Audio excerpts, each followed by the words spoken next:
জয় রাধে জয় গোপাল। তো বন্ধুরা, আগের ভিডিও তো আপনারা দেখিয়েছিলেন যে আমরা গিয়েছিলাম উত্তরপাড়া একটি কাজে। তো এরপর আমরা সারাদিন কি কি করলাম সেটাই দেখতে পারবেন আজকের এই ভিডিওতে। তো আমরা উত্তরপাড়া থেকে বাস ধরে নিলাম আমাদের গন্তব্যে যাওয়ার জন্য।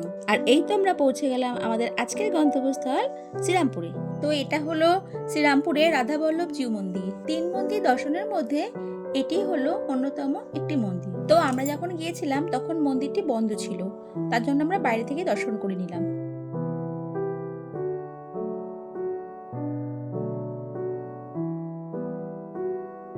তো আমরা এখন ওখান থেকে বেরিয়ে মদনমোহন মন্দিরের দিকে যাচ্ছি। তো চলুন আমার সাথে আপনারাও দর্শন করবেন। এই যে এটি হলো শ্রীরামপুরের মদনমোহন মন্দির। মন্দিরের বাইরেটা এতটাই সুন্দর স্নিগ্ধ, মনটাই পুরো ভরে গেল।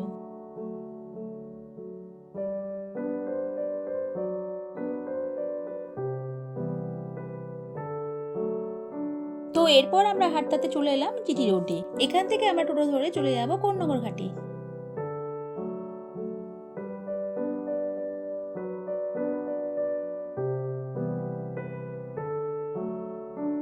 আমরা এখন এই জিটি রোড থেকে, এটা জিটি রোড, এখান থেকে নেমে আমরা এখন গঙ্গার ফেরিঘাটের দিকে যাচ্ছি। তো আমাদের খিদেও পেয়ে গেছিল, তো দেখলাম এখানে গরম গরম ডালপুরি ভাজা হচ্ছে, তো ভাবলাম এখান থেকে খেয়েই নিই।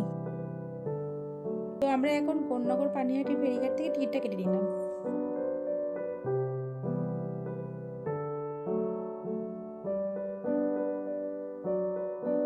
তো আমরা এখন নৌকোতে উঠেও গেছি। আর ওই দেখুন দূর থেকে দেখা যাচ্ছে পানিহাটি ইস্কন মন্দির। তো আমরা পানিহাটি চিরা মৎস্যতলার ঘাটে যখন এসেছি, তাই ভাবলাম ইস্কন মন্দির থেকে একটু ঘুরেও যাই।